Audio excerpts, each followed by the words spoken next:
Donc, dans les grosses personnalités que tu as reçues, donc là, tu m'as aussi envoyé le père d'Elon Musk, Stan Smith. Donc, en fait, c'est vraiment divers et variés les gens que tu rencontres. Et c'est des grosses pointures à chaque fois. J'ai annoncé partout que tu étais le recordman du Guinness. Donc, j'en connais un, mais a priori, il y en a un deuxième record. Alors, le premier record, c'est quoi? Alors, le premier officiel, validé par le Guinness, c'est le record c'est l'interview la plus longue dans un bain froid. Donc ça, c'est le premier record. Ouais. Mais je crois qu'il y en a un autre. Il y en a un autre qu'on a tenté cette année. Donc, l'année dernière, en janvier, on a fait 42 heures d'interview, donc l'interview la plus longue. 42 heures d'interview, vous imaginez même pas ce que c'est. Aujourd'hui, j'ai un invité, vous allez voir, incroyable. Il est aventurier, il est auteur, il est conférencier. C'est le recordman des interviews les plus longues du monde. Il est dans le Guinness des records. Il va nous parler de sa passion. Il va aussi nous parler de la sortie de son livre. Moi, je suis ravie de l'accueillir parce que, écoutez, le recordman des interviews, pour nous animateurs, c'est vraiment un honneur. Donc, j'ai le plaisir de recevoir Steven Kittirat. Bonjour Isadora. Steven, vraiment, c'est un plaisir de t'accueillir, de te recevoir parce que, alors, c'est 730 interviews maintenant. Exact, ouais. Parce que depuis, t'as cumulé. Je peux pas m'arrêter. Tu peux plus t'arrêter. Ouais. Donc, c'est incroyable de savoir, surtout tu te qualifies comme quelqu'un de timide, mais j'imagine que maintenant, ta timidité est partie. Toujours pas. Toujours pas? Toujours là. Toujours là. Bon, en tout cas, tes interviews t'ont permis aussi, ça a été une vraie thérapie aussi pour toi. Voilà, tu vas nous raconter un petit peu qui tu es. Steven Kittirat a interviewé plus de 700 personnalités atypiques. Depuis 2016, il s'est donné une mission, mettre en lumière des parcours inspirants. Ce n'est pas son métier, mais Steven a tout d'un professionnel. Une longévité rare, une curiosité insatiable et une audace rafraîchissante. Au cours de son parcours, il a interviewé entre autres Philippe Croizon, l'inventeur du TGV ou celui de la carte à puce. Toutes ces rencontres l'ont mené à réaliser des projets ambitieux. Il a notamment réalisé un documentaire primé à Rome, une conférence TEDx, Vivre sa vie, ou encore des entretiens dans des lieux insolites, du sommet d'un volcan à la grotte d'un explorateur. Son mantra, n'ayez pas peur de briller, mais veillez toujours à éclairer le chemin des autres. Et alors, comment on en arrive à devenir le recordman des interviews Qu'est-ce qui t'a pris d'un coup de faire ce métier parce que tu es indépendant, oui. Tu fais tout seul, oui. Tu prends tes petits sacs, ta petite bourse et puis tu vas. Alors moi je suis un peu moins aventurière que toi parce que moi je me déplace pas très loin, alors que toi tu te déplaces dans des lieux improbables et puis tu as surtout interviewé des parcours et des personnalités hors normes. Et des gens, moi, que je rêverais d'interviewer. Donc, tu vas nous raconter quel est le miracle. En tout cas, comment c'est venu cette envie pour toi, justement, comme tu dis que tu étais timide. Tout à fait. De te lancer dans cette aventure. Tu faisais quoi avant? Alors, avant de faire des interviews, donc j'ai commencé en 2016, des interviews, mais avant cela, en commençant au tout début, moi, l'école, ça a été un traumatisme énorme. Les professeurs qui me disaient, parle fort, lève la main. Petit, je comprenais pas, je le faisais, mais j'étais pas bien. Là, maintenant, je trouve les mots. Aujourd'hui, je peux te dire que faut pas forcer, en fait. Quelqu'un qui veut pas parler, quelqu'un qui reste au fond de la classe, c'est qu'il y a des bonnes raisons. Faut le prendre pour moi, faut le prendre à part et pas devant les élèves parce que ça peut l'humilier. Tu l'as vécu comme une humiliation, exactement. Et puis, cette scolarité. C'est ça. Et puis, en plus, devant mes copains, c'est dur. Donc, moi, c'est pour ça que je vais aussi dire que je suis toujours timide, c'est que j'ai rarement confiance aux gens aussi. C'est pour que je me confie, pour que je parle, faut que je sois à l'aise, qu'il y ait un rapport à peu près, tu vois, égal dans le sens chacun s'écoute en fait. Et moi, j'ai toujours écouté les autres, mais quand je parlais, j'ai l'impression qu'on s'adressait pas à moi en fait. On posait des questions, ça va, tu vas bien, et quand je commençais à parler de moi, je sentais chez l'autre, il s'intéressait pas. Donc moi, ça me bloque forcément, et ouais, c'est vu comme de la timidité peut-être, mais moi. Non, moi je dirais plus à un blocage Voilà, depuis cette scolarité c'est ça, qui a fait que ça a exactement. enclenché ça finalement. Voilà. Donc, à l'école, c'était comme Bonne ça. assurance, C'est ça. forcément. Et au retour à la maison, n'en parlons pas, mes parents s'intéressaient pas du tout à mes journées, me posaient aucune question. Quand je voyais les autres élèves, les autres camarades que j'avais, enfin, leurs parents leur disaient alors, comment s'est passée ta journée? J'ai jamais eu droit à ça, quoi. Donc du coup, forcément, j'ai cultivé un état d'esprit dans lequel, j'ai pas l'habitude de parler. Donc je garde tout en moi pendant Ouais. des années. Donc forcément, le corps humain, il s'adapte à tout en fait, à parler, à pas parler, à voir des gens ou pas voir des gens, mais ça engendre toujours un mal-être. Et ça, au fur et à mesure, bon, à l'école pas très bon. Et puis après, j'ai fait plein de petits boulots qui m'ont beaucoup aidé. J'ai fait vendeur, j'ai fait personnage de Disneyland. T'as fait Aladdin? Non, je Non, rigole. malheureusement. T'as fait quel personnage alors? J'ai fait Pluto. D'accord, plutôt. Bah ça c'est pas mal. Écoute. C'est dur plutôt. Hein, Ouais, parce qu'il faut bouger tout le temps. Puis en plus, il y avait des signatures. T'as les mains comme ça et t'es comme ça. Et en plus, il avait le nez, donc t'avais un visu assez compliqué, donc t'étais comme ça en fait. Okay. Mais ça m'a appris à aussi avoir confiance en moi dans le côté corporel, bouger. Et en plus, on me voyait pas, donc. Oui, c'est vrai. Et ça m'a appris plein de choses aussi. Toute expérience est bonne à prendre. De toute façon, t'apprends une leçon de vie, qu'elle soit bonne ou positive ou négative. C'est ça. De toute façon, ça t'apporte quelque chose. Et pourquoi je te raconte tout ça? Parce qu'en fait, c'est tout ce cheminement qui m'a emmené vers le fait qu'après, petit à petit, alors les interviews, pas tout de suite. Vers 2015, je me suis posé la question, qu'est-ce que je fais ici sur cette planète? Une vraie question existentielle. Exactement. Et là, je suis parti quelques jours à La Rochelle. J'avais besoin de voir la mer, du calme, pas voir des gens, être vraiment seul.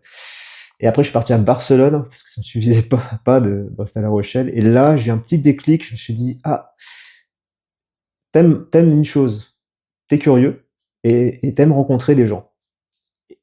Et après, je me suis dit, tiens, intéressant. Et puis, je fais une rencontre plus tard à Paris. À la gare Saint-Lazare, je vois un monsieur qui a 64 ans, 65 ans, qui fait des figures avec un skateboard. Il est à l'envers sur deux mains. Incroyable. Je dis mais waouh, il sort d'où ce monsieur? J'ai jamais vu ça de ma vie, quoi. Quelqu'un qui fait du skateboard sur deux mains. Tout de suite, j'ai été le voir. Donc c'est marrant parce que personne ne faisait attention à lui, quoi. C'était ta première interview. Exactement. Ah oui. Gassan. Ouais. C'est comme ça que tu as commencé. C'est ça. Ok. Et donc, je l'ai interviewé parce que j'étais tellement génial, généreux. Et là, au départ, je voulais faire quelque chose sur la santé. Parce que c'est quelque chose qui m'intéressait. Et je sais pas comment t'expliquer. Je suis parti après je me suis dit, la santé, c'est pas que bien manger, faire du sport. C'est le contact avec les animaux. C'est les artisans qui travaillent le bois, la pierre. Mon champ s'est élargi et je me suis aussi autorisé de me dire, bah écoute, tu vas interviewer qui tu veux. Quelles sont les personnes que toi tu aimerais interviewer? Donc moi j'adore les feux d'artifice, donc j'ai dit tiens, je rencontrais le créateur du plus beau feu d'artifice d'Europe. La chance, tu sais quoi, on a un point commun parce que moi je suis une fan des feux d'artifice. Ça pour moi c'est le rêve d'enfant. C'est incroyable ça, ouais. Ouais, c'est marrant. Ouais, ok. Et tu vois, on me demande souvent comment tu fais, comment tu fais pour les interviewer, tu les trouves comment? En fait, je suis mes inspirations. Donc j'adore Dragon Ball Z, moi les mangas, les Chevaliers du Zodiac, les héros. Et là je me dis tiens, qui fait la voix de Son Goku? Hop, je fais des recherches et puis je tombe sur la personne. Tu sais, ça vient comme ça, je tisse une toile. Donc mais le fait, tu vois, de m'autoriser à interviewer, de choisir, je crois que ça m'a donné confiance petit à petit. C'est devenu du coup un réflexe. Quand on me dit comment t'as fait pour interviewer un tel. Maintenant il y a les réseaux sociaux. Oui, des fois tu vois la personnalité, t'es un peu aussi intimidé, quoi. C'est normal. Tu dis attends, c'est incroyable, lui il est extraordinaire. J'ai fait Marcel Campion, le roi des forains, tu vois, lui il a du caractère, il a du charisme, il a fait Foire du Trône. Moi je connais bien sa fille, c'est Ingrid, je l'ai reçue déjà et on se contacte, ouais. Oui. Oui, je l'ai dit.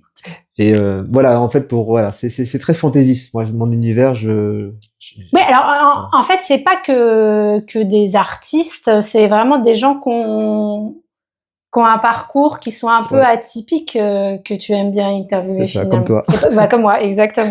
Et c'est pas forcément des gens que tu apprécies toujours. C'est juste, tu veux les rencontrer parce qu'ils ont des choses à dire. Voilà. Alors, de tous ceux que tu as interviewés, tu m'en as envoyé 3. Il y en a beaucoup plus, évidemment. Donc là, tu m'avais envoyé le producteur du Seigneur des Anneaux. Ouais, Barry Osborne. Est-ce que tu vas dans les pays, vraiment, tu te déplaces dans les pays pour rencontrer certaines personnes ou pas du tout? À l'étranger, c'est à côté, j'ai fait la Suisse. La Suisse, et je suis peut-être une fois la Belgique. Mais sinon, c'est un visio que tu fais. Ouais, quand c'est des personnes de l'extérieur, et c'est ma compagne qui traduit les vidéos, Chloé, en anglais, qui fait un travail monumental. Parce que moi, je parle pas très bien anglais, je suis pas très fort en anglais. Alors, comment tu les interviews? Alors, moi, je pose des questions et Chloé, elle traduit en anglais. Et puis après, ce qu'il dit, elle le retraduit. D'accord.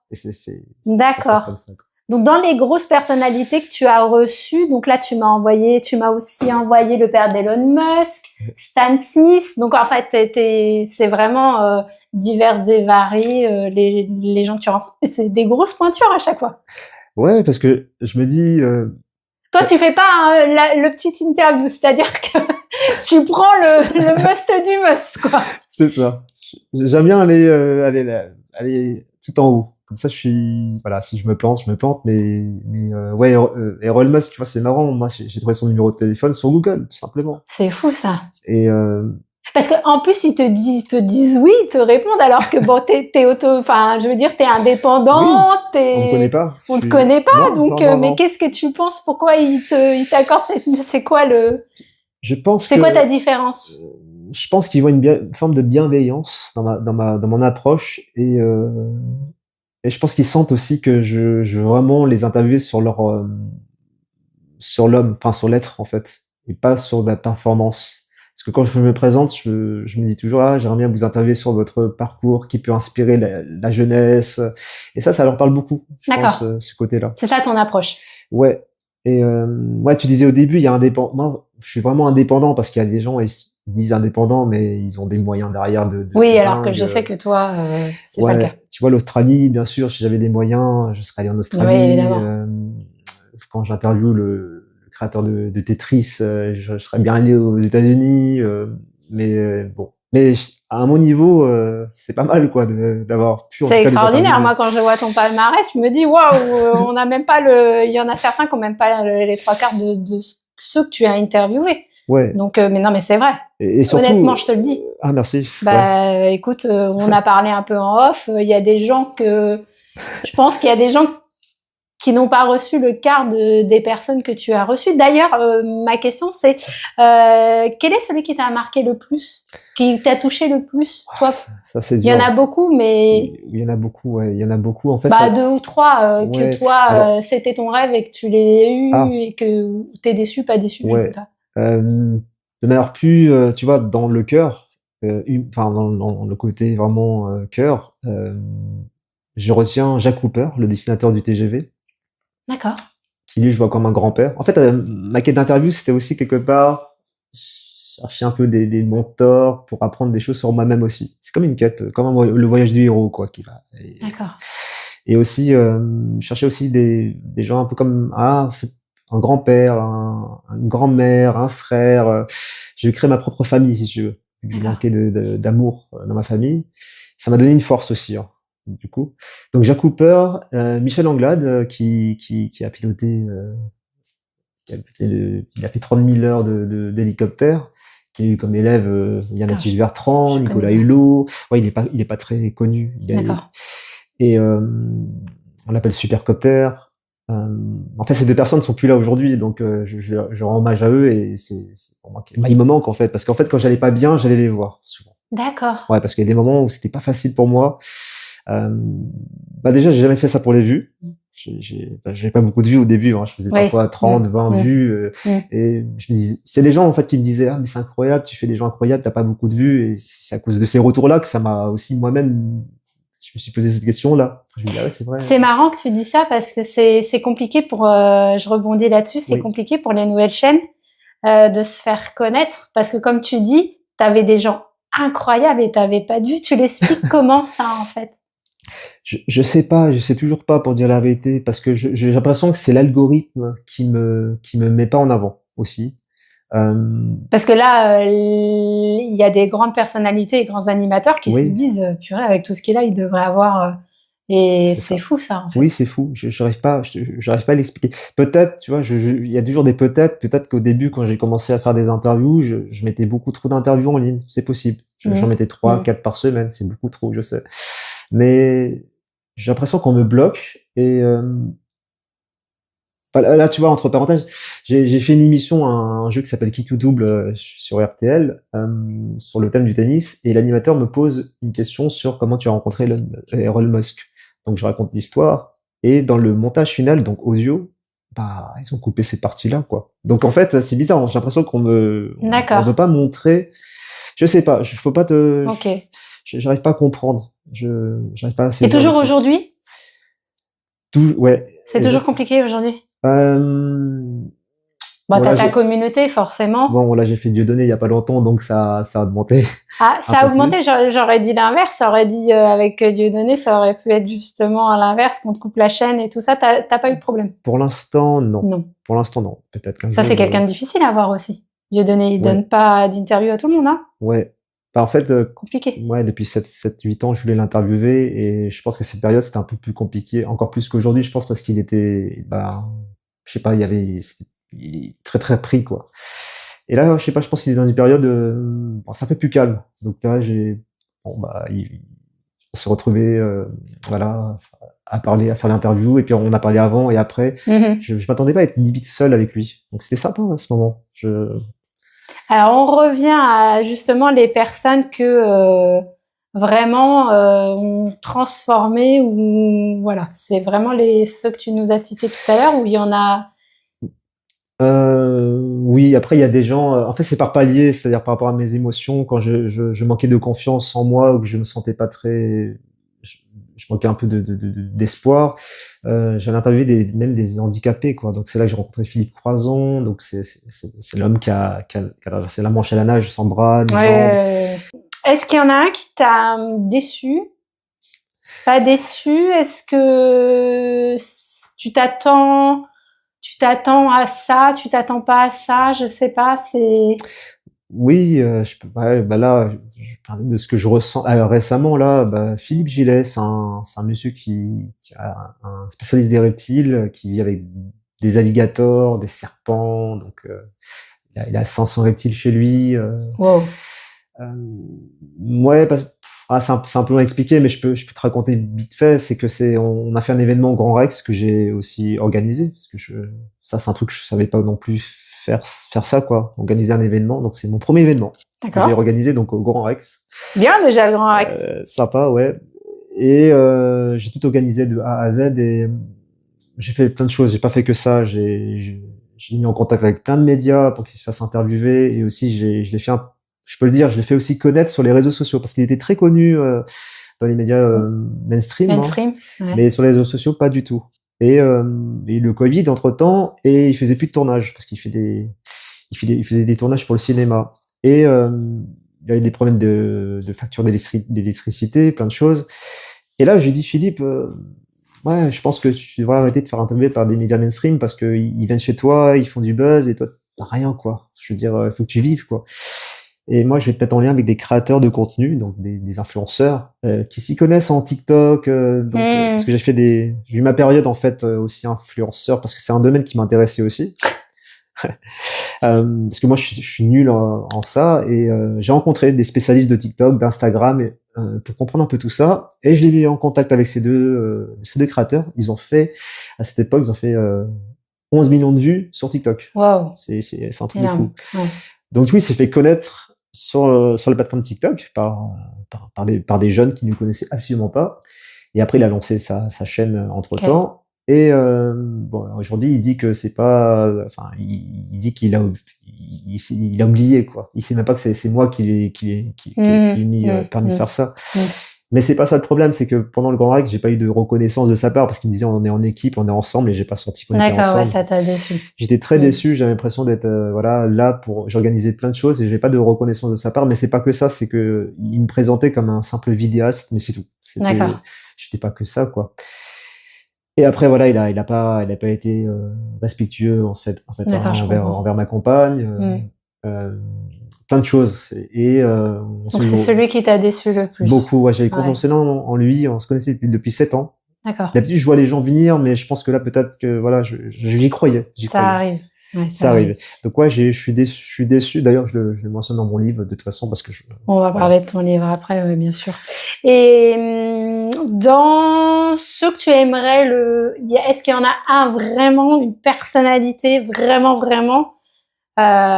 tu aimerais avoir plus que tout? Ouais, j'aimerais bien. Il y a deux. Il y a Keanu Reeves. Oh! Alors, le jour où tu l'interviews, moi, je veux être présente, hein, parce que Keanu Reeves, c'est mon acteur préféré de tous les temps. Je l'adore. Ouais. Ah non, mais tu m'appelles, hein. Je fais la visio avec toi. Ok. Ouais, Keanu Reeves, lui, j'adore. Ouais. Je sais pas, il y a le personnage, l'homme plutôt, même. Il est modeste. Des fois, il prend le métro. Il me touche. Il est humain, quoi. Moi, c'est pour ça que tout le monde l'aime. Voilà. Je connais personne qui n'aime pas Keanu Reeves. Enfin, je pense que personne sur cette terre n'aime pas l'être qu'il est, la simplicité, l'humilité qu'il a. Et c'est ça. Donc Keanu Reeves, ok, super, j'adore. J'adore. Après après c'est parce que moi j'adore les films j'aime bien Terminator, j'aime bien James Cameron, c'est m'intrigue aussi James Cameron. Il y a plein de choses avec lui j'aimerais bien aborder que les médias ne lui posent pas assez des questions. Non, parce que là, James Cameron, il est sur Avatar, les gens sont focus sur. C'est ça. Enfin, il est quand même pionnier des meilleurs films au monde. Exactement. Quand même. Exactement. Et puis, il y en a d'autres cette année qu'on va faire. D'accord. Alors, tu peux dire les noms ou pas? Bah ouais, là, on va faire bientôt Vincent Peterson. Qui lui a été le chorégraphe de Michael Jackson, parce que j'adore Michael Jackson. Je kiffe Michael Jackson. Oui, d'ailleurs, dans les décédés, j'allais te dire, Michael Jackson, ça aurait fait un rêve aussi. Ah ouais, exactement. Michael Jackson, j'aurais kiffé. Ouais. J'aurais posé plein de questions sur, pas les trucs habituels, mais plus côté artistique, conceptuel, parce qu'il est très concept. Et moi, j'adore les gens qui font des trucs, tu sais, très bien construits, qui prend le temps, parce que lui faisait des albums tous les 4-5 ans, mais il prenait le temps de bien faire. J'aime bien sa démarche. Puis il changeait tout le temps de style, quoi. Donc ouais, Michael Jackson, ouais, c'est vrai. Ok. Donc on a dit que tu es, alors j'ai annoncé partout que tu étais le recordman du Guinness. Donc j'en connais un, mais a priori il y en a un deuxième record. Alors le premier record, c'est quoi? Alors le premier officiel, validé par le Guinness, c'est le record c'est l'interview la plus longue dans un bain froid. Ouais. Je trouve ça marrant, le bain froid, quoi. Tu l'as fait où? On l'a fait à Comigny, en Suisse. En Suisse, d'accord. Et tu as interviewé qui à ce moment-là? Chloé. Ah, c'était avec Chloé? Ma compagne. Excellent.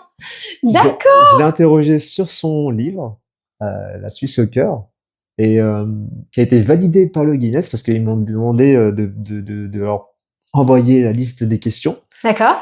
Écoute, ils ont dit OK.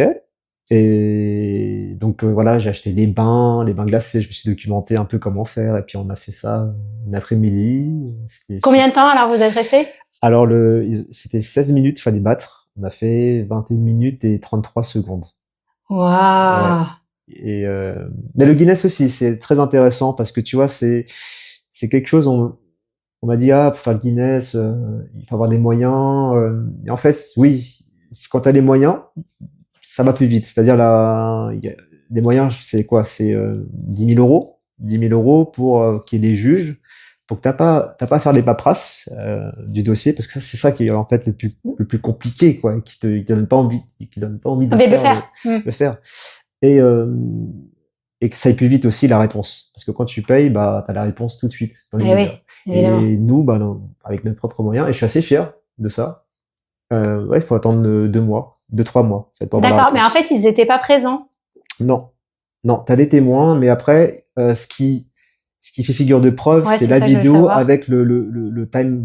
Le minutage. Ouais, sur la vidéo. C'est ça qu'ils regardent. D'accord. C'est ça. Donc ça, c'est le premier record, Ouais.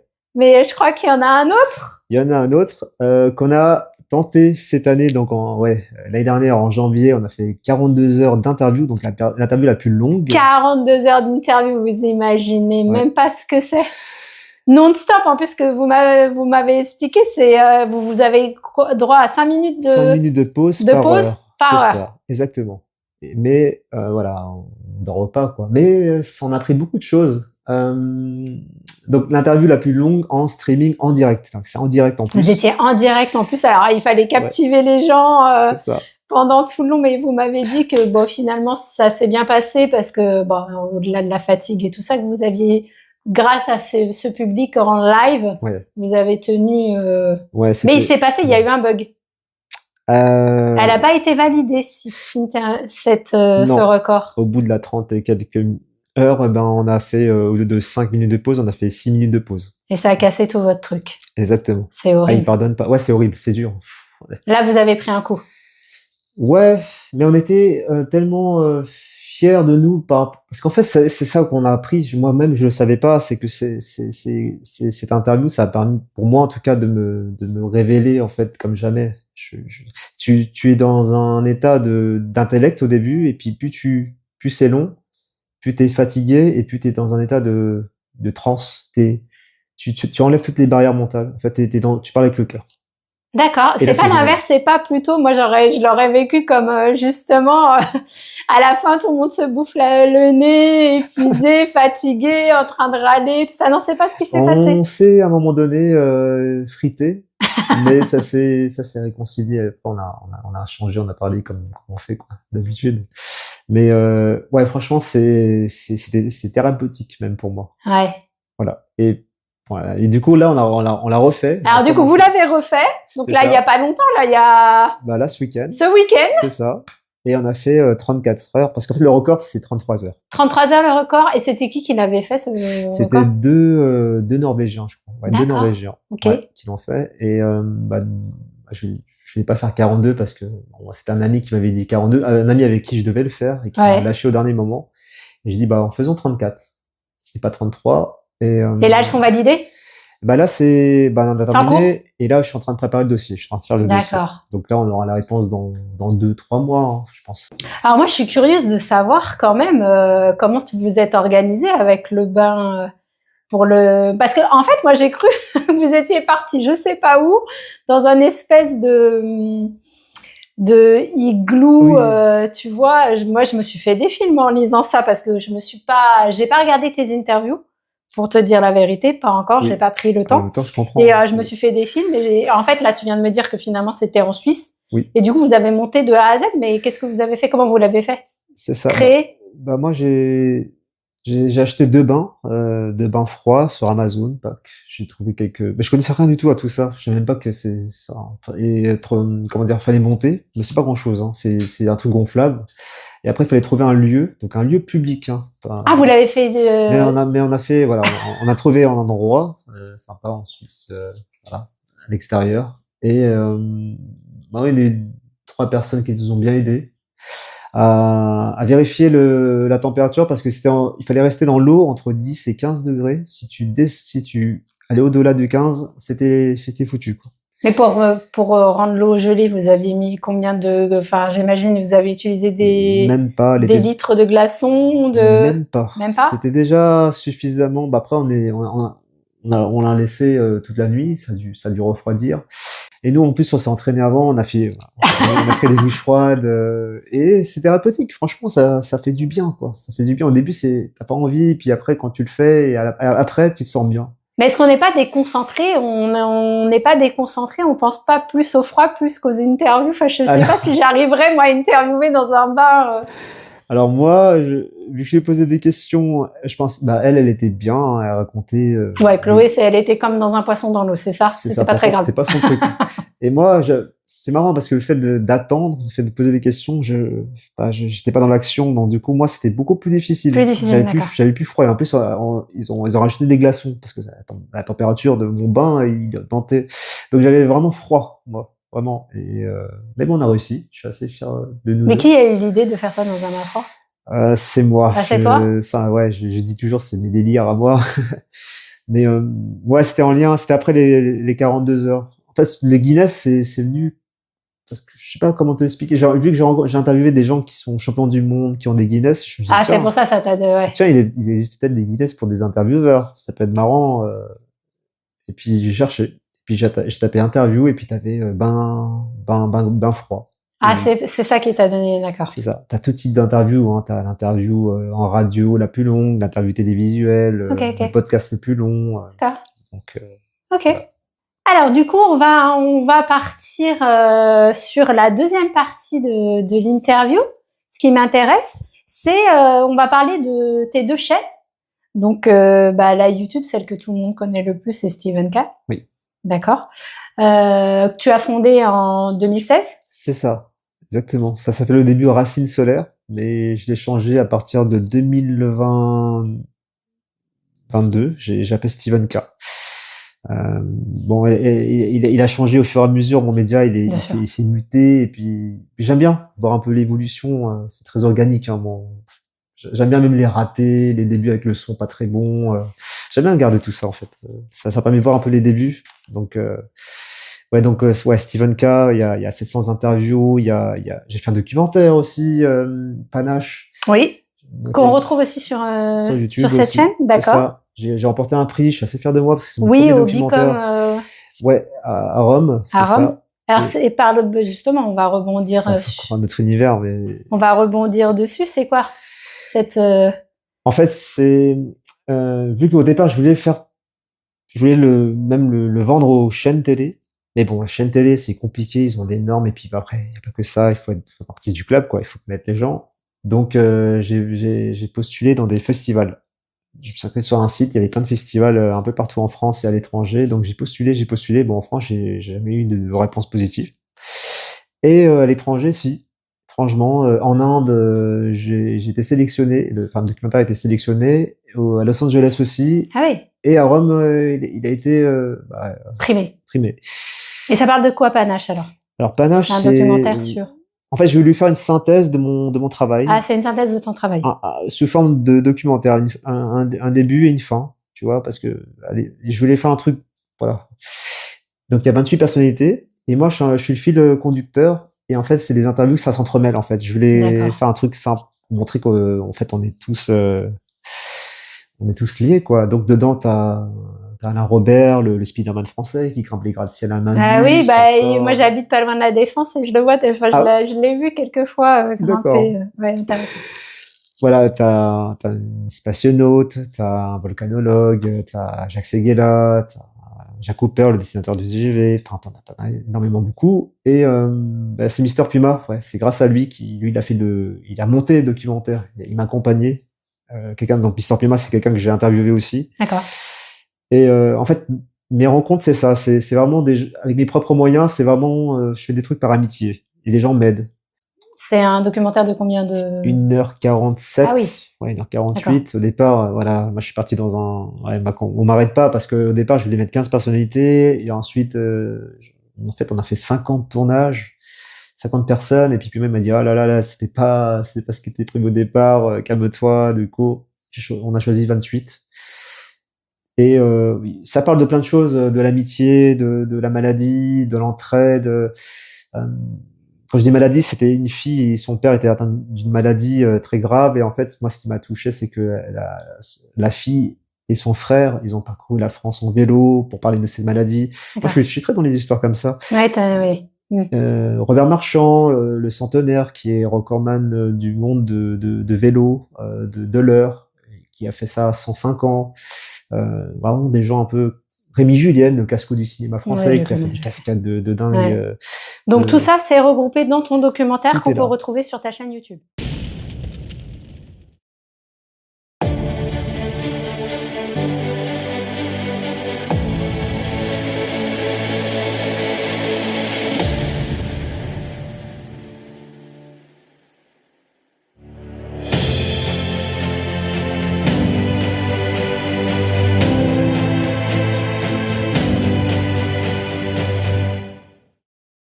Bonjour à tous, je m'appelle Steven, je suis réalisateur, journaliste de terrain, on peut dire même journaliste d'âme. Donc je m'intéresse beaucoup aux gens, aux personnalités, au parcours des gens inspirants et ce qui m'intéresse avant tout, c'est surtout rencontrer, créer la rencontre. Et du coup, c'est comme ça, je suis parti, je me suis dit tiens, intéresse-toi au champion du monde de château de sable, est-ce qu'il existe? Et du coup, j'en ai trouvé un, qui est en France en plus. C'est ça qui est incroyable, c'est que la plupart des champions dans chaque domaine, bah, beaucoup sont français, quoi. Donc du coup, on apprend des choses encore plus, on se dit, en France, il y a vraiment des gens incroyables, quoi. Qu'on n'en parle jamais. On peut réussir tout en restant humble, en fait. Et pour moi, c'était très important de m'imprégner de ça, de leur connaissance, de leur savoir. Et franchement, sans vous mentir, les plus grandes personnes, c'est les plus humbles. Je suis guide Saint-Cyr, j'emmène des gens sur les volcans en activité permanente ou ponctuelle depuis maintenant 57, 58 ans, je ne sais plus exactement. Je m'appelle Dale Murdoch, je suis né au Canada et j'habite ici en France. J'ai été pilote de chasse dans l'armée de l'air où j'ai passé 18 ans et j'ai intégré la patrouille de France, donc j'ai été équipier puis j'ai été leader de la patrouille de France en 2010. Je suis Alain Baraton, jardinier en chef du domaine de Trianon, du Grand Parc de Versailles et des Jardins de Marly. Est-ce que tu es en écriture d'autre chose ou... J'en ai en tête, mais je préfère pas trop en parler pour l'instant. Je suis quelqu'un de très superstitieux. Mais bah, tu as bien raison, mais il y a possibilité que tu en refasses. Il y a possibilité, ouais. Ok, ça marche. Donc tu peux redonner le nom de ta chaîne, Steven K. Alors, Steven K. K, voilà. Qu'on peut retrouver. De toute façon, je vous mettrai tous les liens dans la vidéo. Vous aurez tout. Et puis, il y a un autre sujet qui te tient particulièrement à cœur. Oui. Qui s'appelle Sabaïdi. Sabaïdi. Voilà. Donc, ce média j'ai eu cette révélation, on va dire, de créer ce média-là, c'est quand je suis parti au Laos, en avril, pour voir mon grand-père 21 ans après. Et je sais pas comment t'expliquer, j'ai trouvé ça me faisait du bien de retrouver mes racines et puis voir des gens. En fait, la timidité, la douceur, c'est un peu dans la culture. Et je me suis senti. Ils sont très pudiques. Oui, exactement. Et là, je crois que c'était ma cousine qui me disait ce serait bien qu'on crée un podcast, mais des Laotiens qui parlent français au Laos. Et je crois que c'est elle. Oui, bien sûr, c'est elle qui m'a un peu donné d'idées. Et puis quand je suis revenu en Europe, du coup en France, je me suis dit tiens, ça serait bien que je crée ce podcast où j'interviewe des Laotiens francophones. Et pas que forcément des Laotiens, mais des gens qui font des choses pour le Laos. D'accord. Et en plus, ça n'existe pas. Il y a pas de médias. Il n'y a pas de médias, d'accord. Il n'y en avait pas. Ouais, francophones laotiens, parce qu'on n'est pas représentés, pas du tout. Oui, non, c'est vrai que oui, j'avoue. Il y a thaïlandais, il y a vietnamiens, avec Banh Mi. Banh Mi, c'est un média intéressant aussi, qui font des choses pour les Asiatiques, mais il n'y avait pas de médias laotiens et je voulais faire quelque chose pour eux. Et je me suis dit, attends, ça fait 9 ans que tu fais des interviews, t'interviews pas des Laotiens, quoi. Ouais, c'est vrai, ça fait du sens et ça fait une continuité, et puis c'est tes racines. Donc, c'est ça. Et depuis que j'ai lancé ce média, donc en octobre. Oui, c'est tout récent. C'est tout récent. J'ai énormément de messages, comme je n'en ai jamais eu.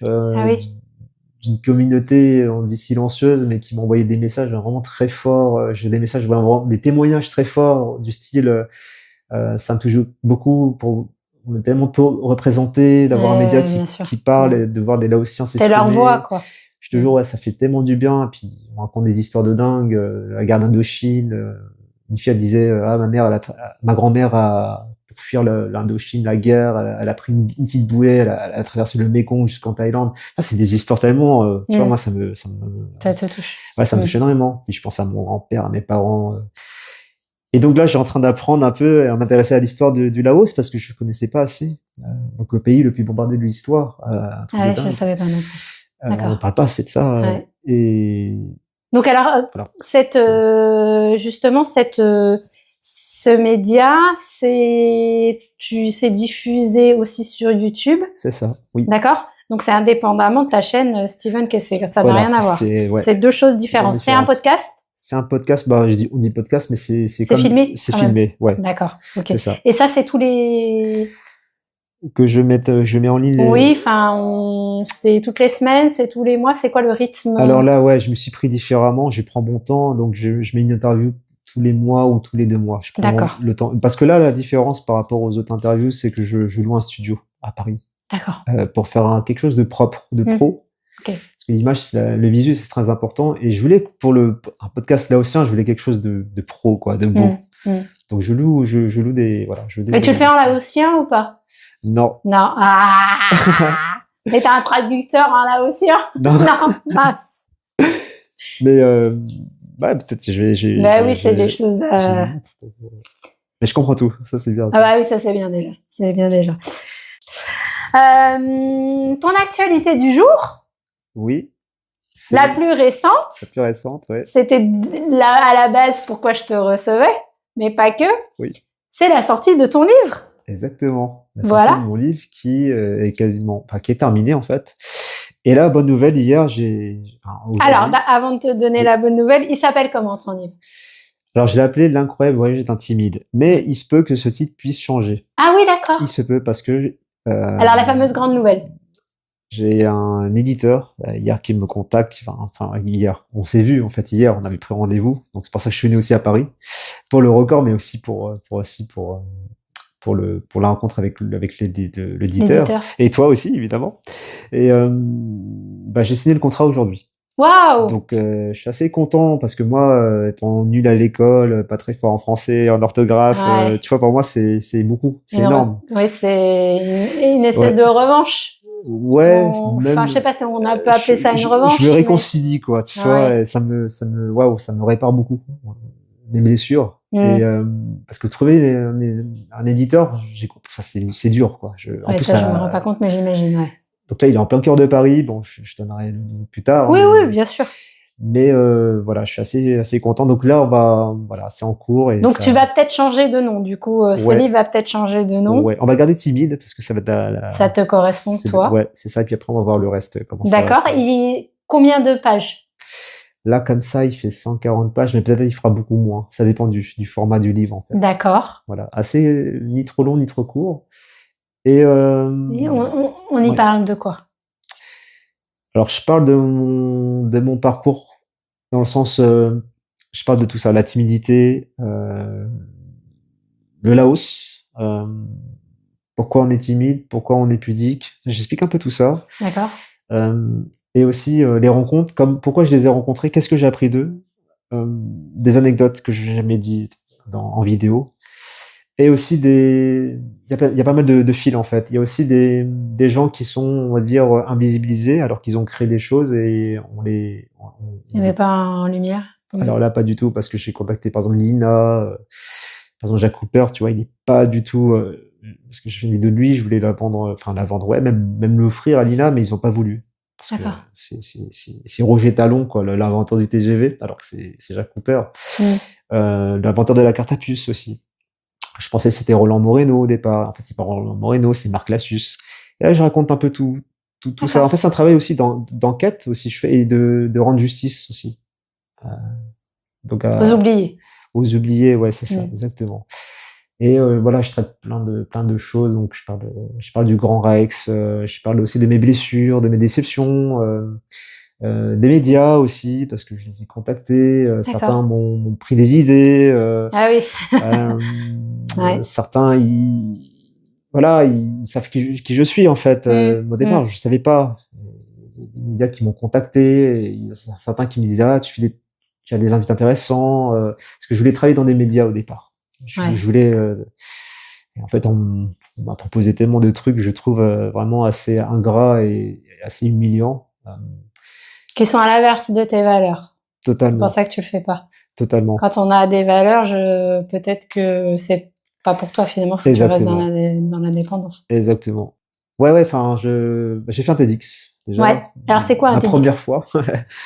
Un TEDx, c'est à la base ça vient des États-Unis, hein, c'est les TED, donc t'as des personnalités qui parlent de leur parcours sur scène, et tu vois pas le public pendant 15 minutes.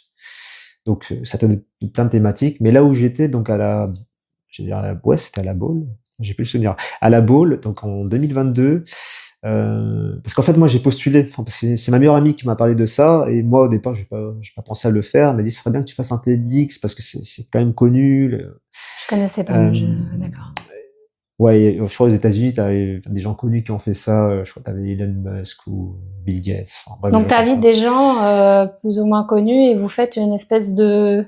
En fait, c'est eux en fait qui invitent des intervenants et pendant voilà 15 minutes, ils parlent d'eux sur scène, tout seul. Ok. Il y a pas il y a pas d'interaction. D'accord. C'est comme une voilà, Ok, c'est je confit. comprends. Donc moi, évidemment, c'est la première fois que je fais ça. Le tract, évidemment. Ça, Est-ce que vous vivez votre vie? Et qu'est-ce que cela signifie? Est-ce que la première femme française européenne, Claudie Aigneret, qui est partie dans l'espace, peut-elle répondre à cette question? Ou bien le célèbre publicitaire Jacques Séguéla? Ou bien d'autres encore, Philippe Lucas, Yanatus Bertrand, Jean-Louis Etienne, ou le pionnier de la greffe du foie, Karim Boudjema? Eh bien, ces personnalités, je les ai rencontrées. Pas avec un carnet d'adresses garni d'avance. J'ai simplement fait un coup de fil. Et ils m'ont répondu. Les rencontres. C'est très important dans la vie, les rencontres. Et T'as eu du répondant? Ouais. Combien d'invités il y avait? Oh, voilà, il y avait 500 personnes dans la salle. Ah ouais. C'était énorme. C'était le Palais des Congrès. C'est un truc que j'ai jamais fait ça de ma vie. Et bon bah j'ai un coach, ouais, Clément Leroy, donc que j'ai interviewé, il m'a coaché. Donc c'est drôle, hein. C'est-à-dire que j'interviewe, du coup après il devient mes coachs. Enfin j'aime bien. Des fois il dorment chez moi parce que j'ai un petit studio. Je suis très proche avec certains de mes invités. En plus, c'est pas que des interviews quoi. On vit des choses ensemble. Des fois je les embarque dans mes aventures. À dormir chez Philippe Gillet, à côté d'un crocodile, on dort là-bas. Ça, c'est sympa, j'aimerais bien dormir à côté d'un crocodile. Non, pas vraiment. Donc, ouais, super expérience. Et après, je me suis pas dit, tiens, j'ai envie de faire des conférences. C'est pas venu comme ça. Aujourd'hui, j'ai envie d'en faire. Mais ça t'a donné l'envie de refaire.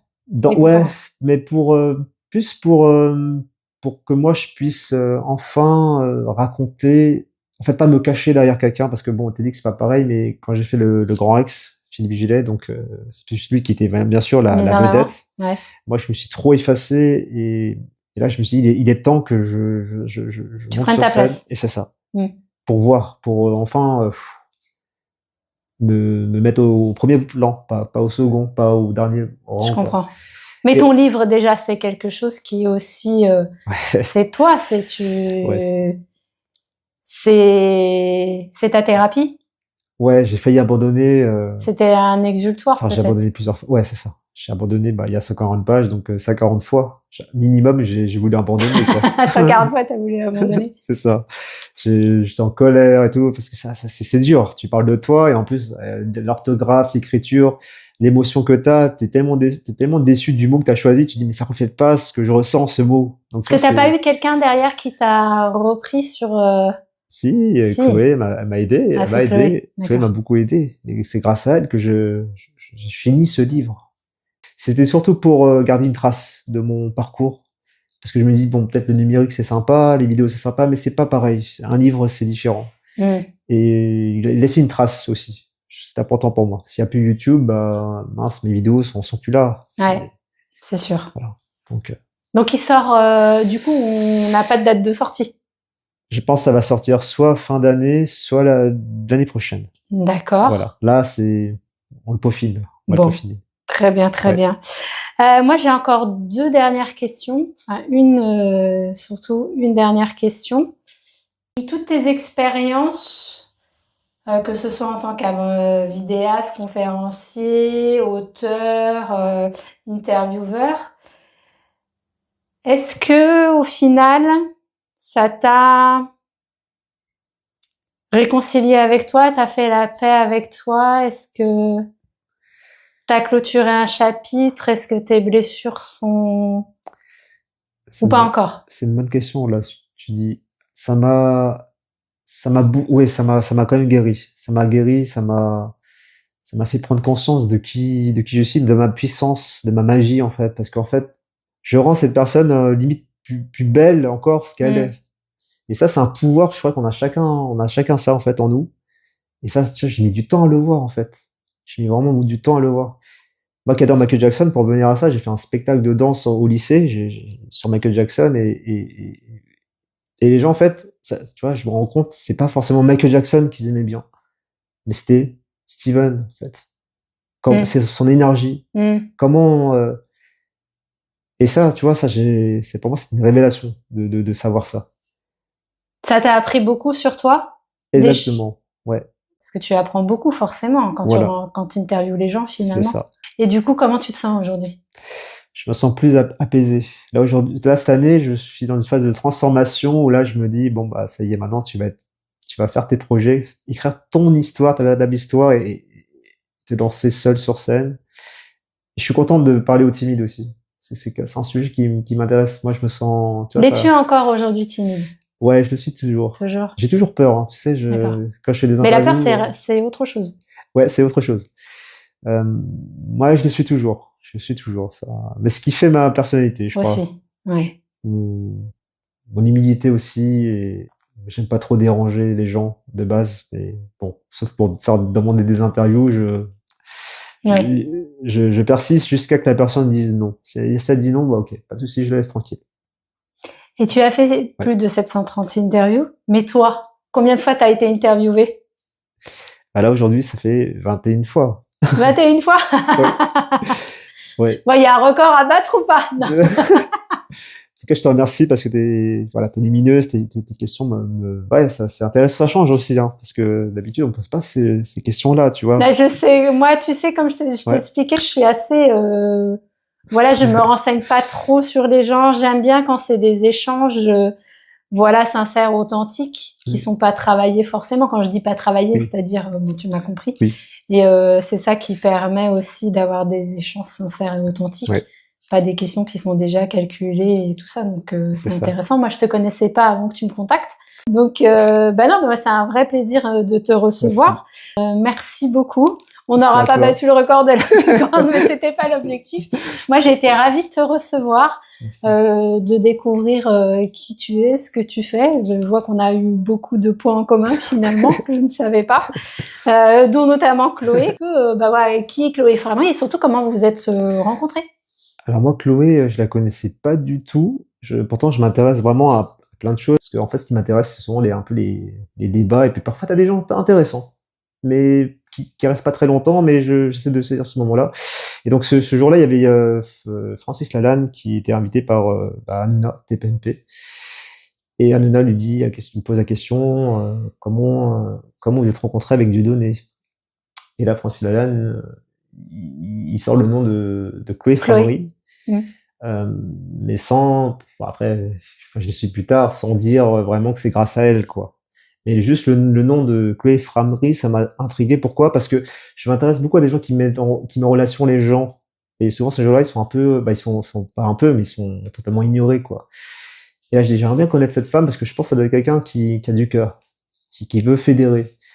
Et c'est comme ça, j'ai tapé sur Google Chloé Framry, je connaissais pas du tout, j'ai vu son site internet, après j'ai vu son travail, ses vidéos, j'ai compris, quoi. J'ai compris un peu sa démarche. Et je l'ai contacté, et voilà, au fur et à mesure, Vous avez fait des interviews, les plus grandes interviews du monde. C'est ça. Okay. Et voilà, j'ai vu que je voulais aussi la connaître derrière l'humain, pas juste son combat. Donc elle dénonce la justice, quoi. Ça me parle aussi, ces thèmes, l'injustice, parce que moi aussi je déteste l'injustice et je voulais voir la personne qui était derrière. Donc c'est une personne qui a un plus gros cœur qu'on le croit. Moi je trouve, elle a quelque chose que j'aime moi énormément, c'est l'humilité, voilà, et d'écoute. Et son travail est très, à force de la côtoyer, il y a un peu comme moi en fait. Il faut vraiment prendre du temps avec elle parce qu'elle fait un travail monumental. Elle source tout. Elle source tout, elle travaille pendant des heures et elle fait un travail. Parfois, elle fait des choses que les gens ne savent même pas que ça vient d'elle, en fait. Ouais. Je me reconnais beaucoup en elle. Donc, en fait, je pense que les gens que je rencontre, quelque part, ils me ressemblent. Ouais, c'est souvent ça. Chloé, tu veux venir avec nous faire Donc du coup, c'était une belle surprise quand je suis arrivée chez Chloé. J'ai fait, mais qu'est-ce qui s'y est, c'est Chloé? Je voulais pas en fait, je savais pas que c'était avec toi parce que tu me disais qu'il y avait une super interview et tout. Je dis oh super. Et quand j'ai vu que c'était toi, je dis oh bah génial. Et je suis tellement, enfin c'est tout Steven en fait. Il fait tout seul quoi. Et je trouve vraiment bien. En fait, on a un peu tous le même métier ici. On s'intéresse aux autres et on c'est ça. Exactement. Ce qui dysfonctionne. C'est ce qui nous relie tous les trois. Bah, on attend la sortie de ton livre, avec impatience. Avec impatience. Et puis tu reviendras nous en parler. Oui. Puis moi, j'attends l'interview avec Keanu Reeves. Yes. J'ai noté, hein. Oui. Je te donne ma place. Ça marche. Merci beaucoup, Isadora. Bah, de rien. Merci à vous deux. Merci. Bonne soirée. Ça a dit les lives du vendredi.